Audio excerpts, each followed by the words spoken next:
Qatar की अपनी 2 दिनों की यात्रा के दौरान नरेंद्र मोदी ने जहां कई समझौतों पर हस्ताक्षर किए, तो वहीं अपनों के बीच भी मोदी ने समय गुजारा।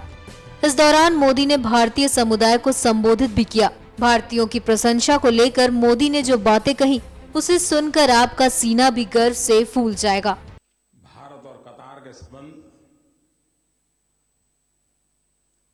बहुत ही घनिष्ठ संबंधों के रूप में एक दूसरे को घनिष्ठ मदद करने वाले, उपयोगी होने वाले संबंध रहे हैं। और यहां के सभी प्रमुख महानुभावों के साथ विस्तार से मुझे बातचीत करने का अवसर मिला।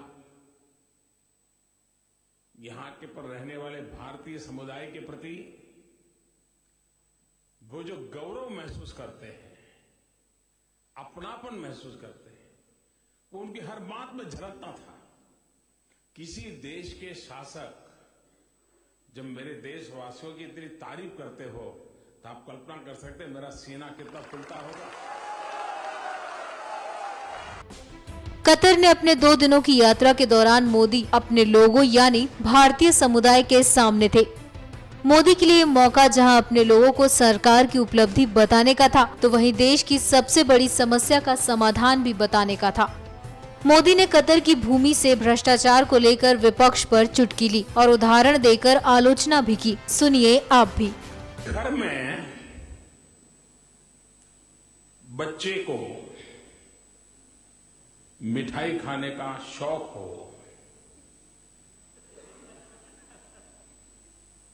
मां के मना करने के बाद भी अगर बच्चा मिठाई खाता हो, मां मिठाई कहीं उगर के अलमारी में रख दे तो चढ़ करके भी खा जाता हो, और जब मां बिल्कुल मिठाई बंद करवा दे तो मां कितनी ही प्यारी क्यों ना हो, बच्चा नाराज होता है कि नहीं होता है? मां से झगड़ा करता है नहीं करता है? तो मैंने भी कईयों की मिठाई बंद कर दी।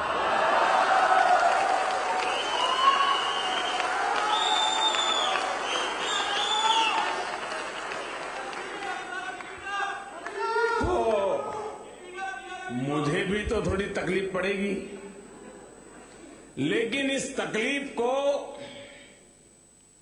झेलने की मुझे ताकत मिलती है आप सबके आशीर्वाद से।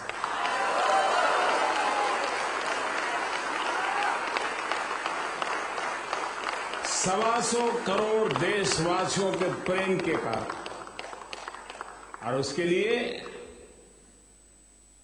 मेहनत करने का मन भी करता है। देश के लिए हर दिन कुछ नई चीज करने का उत्साह बढ़ता है। आप लोगों ने यहां अपने व्यवहार से, वाणी से, वर्तन से, विचार से देश की शान बढ़ाई है, देश का गौरव बढ़ाया है।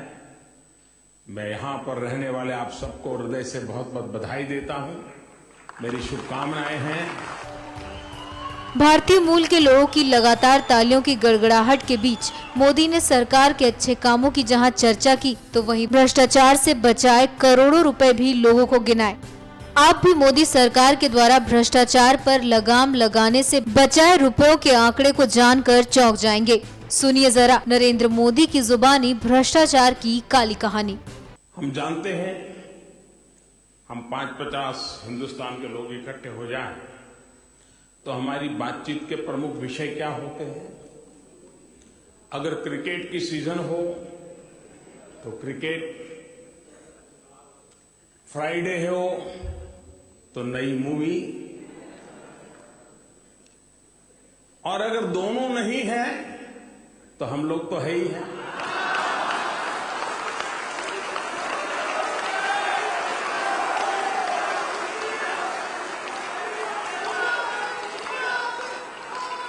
सब राजनेता चोर है, सब भ्रष्टाचारी है, इतना भ्रष्टाचार चलता है, वगैरह वगैरह वगैरह। आता है कि नहीं आता है? भ्रष्टाचार ने हमारे देश को दीमक की तरह खोखला कर दिया है, और हमने ठान ली है ये भ्रष्टाचार रूपी दिमक से देश को मुक्ति दिलानी है।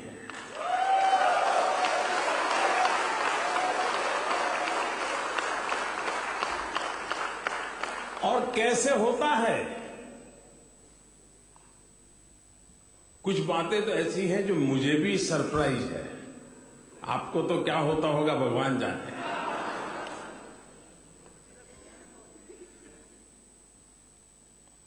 जैसे स्कूल में स्टूडेंट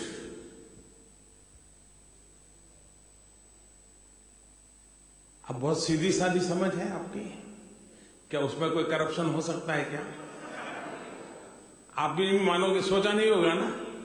आपको तो करप्शन मतलब कोई ब्रिज बनाने में करप्शन, कोई जमीन में, यही पता है ना। ये दिमक कहां कहां पहुंची है। एक राज्य ने, हरियाणा प्रदेश ने, स्टूडेंट के एनरोलमेंट को आधार नंबर के साथ जोड़ा और उसके कारण परिणाम ये आया कि कई स्टूडेंट ऐसे थे जो पढ़ते थे प्राइवेट स्कूल में, लेकिन उनका नाम सरकारी स्कूल में भी होता था, वहां भी और यहां भी। यहां क्यों होता था? क्योंकि उससे मध्याह्न भोजन का पैसा मिलता था, टीचर की ट्रांसफर नहीं होती थी, रजिस्टर पर 50 स्टूडेंट है, हकीकत में 10 है। ऐसे फेक स्टूडेंट, और उसके कारण जब ये सफाई हुई तो हजारों टीचर, हजारों स्कूल के क्लास, करोड़ों रुपयों के बजट, सब कुछ बच गया। अब भ्रष्टाचार गया कि नहीं गया?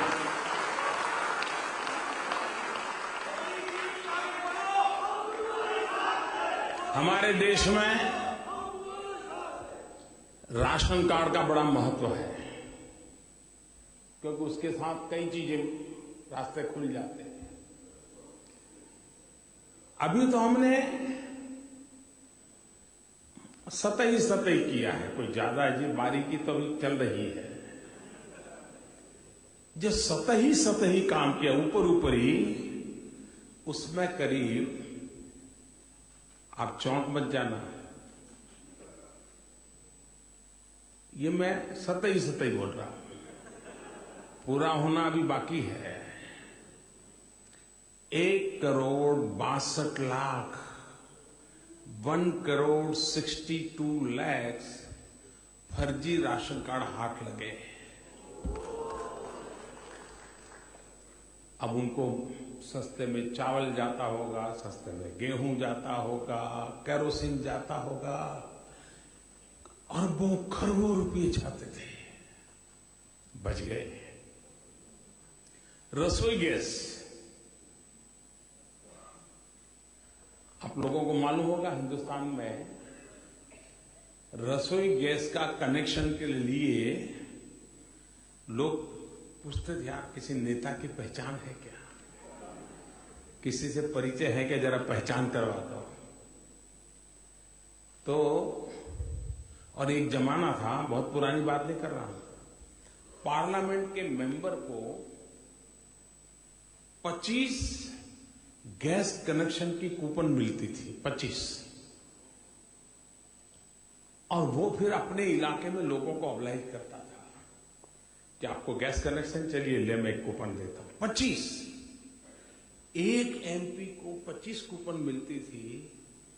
उस कूपन लेने के लिए हजारों लोग एमपी के पीछे पीछे घूमते रहते थे। ये हाल था।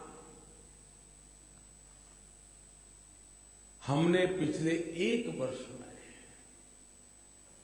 3 करोड़ से ज्यादा लोगों को गैस कनेक्शन दे दिया।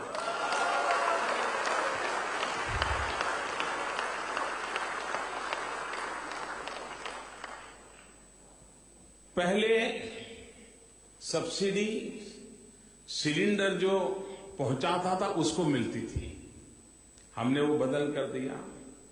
जो गैस उपयोग करता था उसके खाते में सीधी सब्सिडी के पैसे डालना शुरू किया।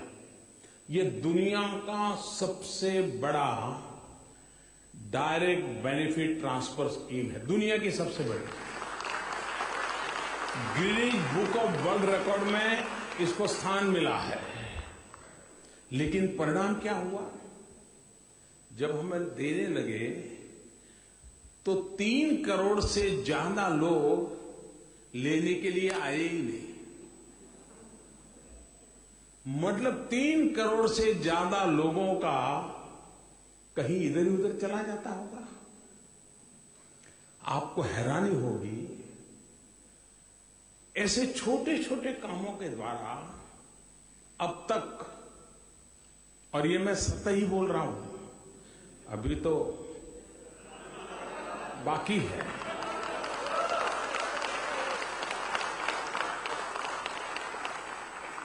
36,000 crore rupees. Can you imagine?